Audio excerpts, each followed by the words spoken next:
tout le monde, j'espère que vous allez bien. Moi en tout cas je suis ravie de vous retrouver pour une nouvelle vidéo. Et pour les petits malins qui ont suivi, la semaine dernière on a fait une pâte feuilletée inversée maison. Je vous mets d'ailleurs le lien ici si jamais ça vous intéresse. Donc vous vous doutez bien qu'en étant au mois de janvier, sachant que pour moi janvier c'est le mois de l'épiphanie, oui pour moi ça dure tout le mois de janvier, il n'y a pas de problème. Donc qu'on allait faire une galette des rois. Mais je me suis dit que la galette à la frangipane c'était vu, revu et que j'avais envie d'innover un petit peu. Et je me suis dit pourquoi pas remplacer la frangipane par une délicieuse garniture à la noisette. Et donc, c'est ce que j'ai fait. Et je vous laisse tout de suite avec la recette. Testez-la, je vous jure, c'est délicieux. Allez, c'est parti.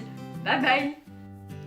Pour réaliser cette galette, vous aurez tout d'abord besoin d'une pâte feuilletée. Vous pouvez la faire maison avec la recette qui s'affiche juste en haut à droite ou bien l'acheter toute prête. Dans ce cas, il vous en faudra 2 rouleaux. Je commence par étaler ma pâte feuilletée en la tournant régulièrement d'un quart de tour. Ça sert à répartir la force de votre pâte pour que cette dernière se rétracte moins et soit plus facile à travailler. J'arrête de l'étaler quand elle atteint une épaisseur de 2 à 3 mm et je vais ensuite venir découper 2 cercles dans ma pâte en m'aidant d'un cercle à entremets. Attention, je n'appuie pas avec le cercle, je m'en sers uniquement de patron. Je découpe au couteau pour éviter de tasser les feuillets de ma pâte. Comme vous pouvez le remarquer, je découpe un cercle plus grand que l'autre. Le plus petit mesure 20 cm de diamètre et servira pour le dessous de ma galette. Et le plus grand, qui mesure 22 cm de diamètre, servira pour le dessus. Une fois que mes 2 cercles sont détaillés, je les réserve au frigo et je réalise ma garniture à la noisette. Pour la réaliser, vous aurez besoin de 75 g de beurre coupé en morceaux, 150 g de noisettes en poudre, 150 g de sucre, 15 g de farine, 15 g de rhum, 90 g d'œufs tempérés. Dans la cuve de mon batteur, je commence par mettre le beurre et le sucre.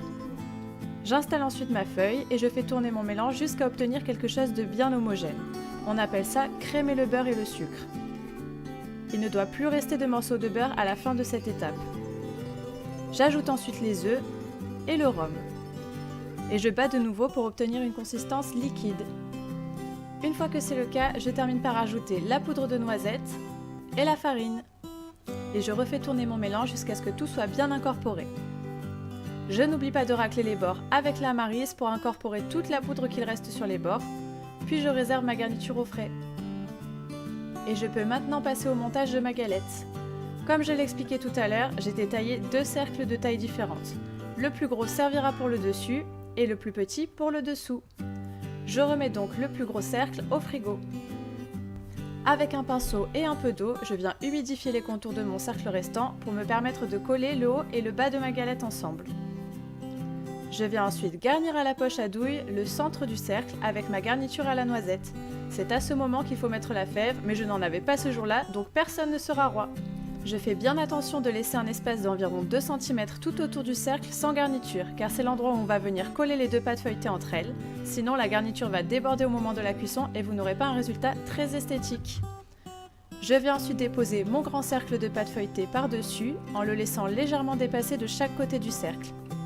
Puis, avec mes mains, je viens légèrement appuyer sur tout le tour de ma galette pour emprisonner ma garniture et m'assurer que les bords sont bien collés de partout. On voit bien que la bosse formée par ma garniture se dessine petit à petit sur le haut de ma galette. Avec mon cercle de 20 cm de diamètre, je viens ensuite retailler légèrement ma galette pour que le collage de mes 2 pâtes feuilletées soit bien net. Comme tout à l'heure, j'utilise un couteau pour ne pas écraser mon feuilletage avec mon cercle. Je vais ensuite chiqueter les bords de ma galette. Pour cela, je place mon index et mon majeur sur le bord de ma galette et j'appuie légèrement. Puis, avec le côté plat de la lame d'un couteau, n'utilisez pas le côté coupant, je viens appuyer sur la pâte pour la rabattre dans l'espace entre mes 2 doigts. Je continue le même procédé jusqu'à avoir fait le tour complet de ma galette. Et pour être la plus régulière possible, j'utilise toujours l'espace entre mes 2 doigts comme unité de mesure. Une fois que j'ai réalisé tout le tour de ma galette, je la filme et je la laisse reposer une nuit au frigo. Je laisse reposer ma galette car j'ai réalisé une pâte feuilletée maison. Plus le feuilletage repose au frais et moins il aura de chances de se déformer pendant la cuisson. Cependant, cette étape est facultative, surtout si vous avez réalisé votre galette avec une pâte feuilletée du commerce. Le lendemain, ou tout de suite après, c'est à vous de voir, je prépare ma dorure. Pour cela, je mélange un jaune d'œuf avec un filet de crème liquide. Je sors ma galette du frigo et je la dore à l'aide d'un pinceau en m'appliquant pour qu'il y ait de la dorure de partout. Je vais ensuite la remettre au frais pour une dizaine de minutes afin de faire sécher la première couche de dorure. Au bout de 10 minutes, je la dore une seconde fois Et je prends ensuite un scalpel, mais un couteau bien aiguisé fera aussi très bien l'affaire. Et je viens rayer ma galette. Je détermine d'abord le centre de ma galette, puis je viens dessiner de petits arcs de cercle qui partent du bord pour revenir au centre en restant bien régulière. Évidemment, ceci n'est qu'un exemple, il y a des tas d'autres façons de rayer votre galette, choisissez celle qui vous fait plaisir. Ici, j'utilise le côté coupant de ma lame pour avoir de belles entailles sur ma galette. Et voilà le résultat une fois que j'ai fait tout le tour.